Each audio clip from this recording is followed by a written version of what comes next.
Are you trying to figure out what rides are the best for Genie Plus at Epcot? Well, don't you worry, because I am here to help you take away all of that stress so you can know what rides are the best for your time and your money with Genie Plus. So the first thing you may be wondering is, what is the Genie Plus reservation system anyway? Disney's Genie Plus reservation system is a replacement of the old Fast Pass system. It allows you to pre-select attractions to skip the lines by entering a lightning lane. And all you need to do is download the My Disney experience. You purchase your Genie Plus for your party on the day you want to use it, and you'll be ready to select the rides and shows you want to skip for the lines. The Genie Plus usually costs around $25 to $30 per day per person. So let's get into those rides that are the best for Genie Plus at Epcot. Ride number 1 that I recommend is Test Track. Out of all the rides in the park, Test Track is one of the ones with the most consistent long wait time.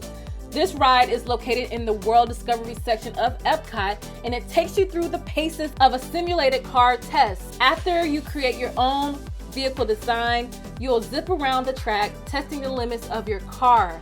The ride ends with a speedy cycle around the outside of the building, reaching speeds of 65 miles per hour. Now, why do I recommend Test Track for using Genie Plus? I recommend this ride because it always has a long line, and you could do single rider line, but if you're going to be there with your friends and family, you guys don't want to split up. You want to enjoy the experience together. So this is why this is one of the rides that I do recommend for the Genie Plus. Number 2 is Frozen Ever After. Located in the Norway Pavilion of World Showcase, this exciting boat ride takes you through Arendelle in the story of Frozen. You'll ride by Olaf, Anna, Elsa, and so much more.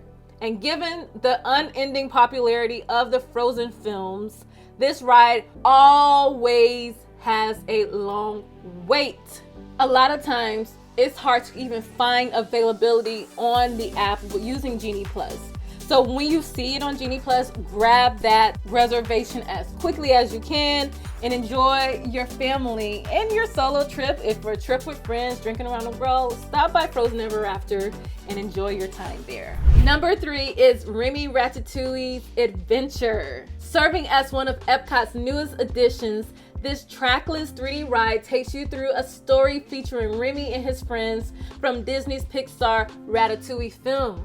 It's a great family ride, and it combines 3D screens and physical sets in a unique way. So why do I love this ride for Genie Plus? Remy's Ratatouille Adventure is especially useful for the Genie Plus reservations later in the day. This is when most guests have made their way to the back of the park and they are trying to navigate the World Showcase. And since it's near the back entrance to Epcot from the boardwalk area, it's a ride people often go to after an afternoon break. So what you could do is get there in the morning, head straight to Remy, get on it, and then book you a Genie Plus reservation later if you want to do it again. This is a ride that you don't want to miss, and one of my favorite rides to enjoy at Epcot just on a regular day. But if I have Genie Plus, that's a plus. Number 4 is Soaring Around the World, or Soaring Over California. And the reason why I'm doing both is because right now Epcot has Soaring Over California, and depending on when you come, it may be back to Soaring Around the World. Though Soaring is considered by many to be Epcot's best attraction, it doesn't quite garner the massive wait times that the other rides do. So it's still a great pick, but it shouldn't be at your top priority for Genie Plus reservations.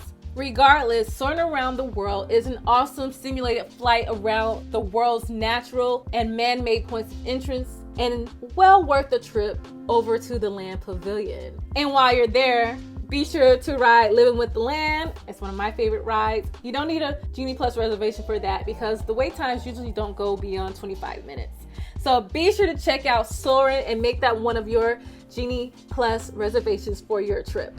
Number 5 is the character meet and greet with Anna and Elsa. Now, I know this is not a ride. It can be an attraction-ish, depending on how you make it. But I added this because this is still one of those popular meet and greets at Disney. And if you can get to the line quicker and get that coveted photo with the beautiful Queen Elsa and her sister Anna, then you know you've pretty much checked off something on your Disney bucket list. Now, I choose this as one of the things to spend one of your Genie Plus reservations on because the wait times are consistently long for this meet and greet. And if you want to be as relaxed and cheerful as possible when meeting Anna and Elsa, then you definitely want to have this reservation. Be sure to talk to them about their experiences in Arendelle, and you'll be in for an awesome treat while at Walt Disney World. Now, I have a few tips for you to help you make the most of your time at Walt Disney World using the Genie Plus. You can make your first Genie Plus selection at 7 a.m. and then one every 2 hours after that. So that's something you should know on the day that you decide to go. Tip number 2 is to make your first selection for Test Track and then try to choose the time for later in the morning. Be sure to head over to Remy's Ratatouille Adventure Ride early in the morning. That way, if you want to rewrite it again, you'll be able to just have a fast pass for later in the evening when it's a lot busier. Tip number 3 is, although you want to focus on the choices that I have laid out into this video, Spaceship Earth and Mission Space are not bad options to choose when you want to add more to your reservation. So if those are kind of rides that are more along your lines, then definitely add them to your reservation for Genie Plus. Tip number 4 is to start on either side of the World Showcase. Now we have the Canada side people, that's to the right, and then we have the Mexico side people, that's to the left. If you do Mexico first, then you want to make sure that you have an earlier reservation time for Frozen Ever After. And if you want to do the Canada side first, then you want to make sure that you have an earlier reservation for Remy's Ratatouille Adventure. Tip number 5, that is to know how much time grace period you have for your Genie Plus reservations. The Genie Plus Lightning Lane reservations work 5 minutes before or 15 minutes after your selected window of time. So be sure to plan your timing correctly and carefully to use this secret to your advantage. And if you pass the time or if you are there too early, hey, sometimes cast members, they'll understand and they'll be gracious enough to allow you to have access to the attraction. Now, those are my top 5 rides for Genie Plus. Let me know which one do you think is totally worth it for Genie Plus, or even if you think Genie Plus is even worth the money. Let me know down in the comment section below. And if you do plan on going to Walt Disney World's Epcot theme park, then be sure to get your full travel guide below in the description. I hope you have a wonderful Walt Disney World vacation, and until next time, happy park hopping hipsters.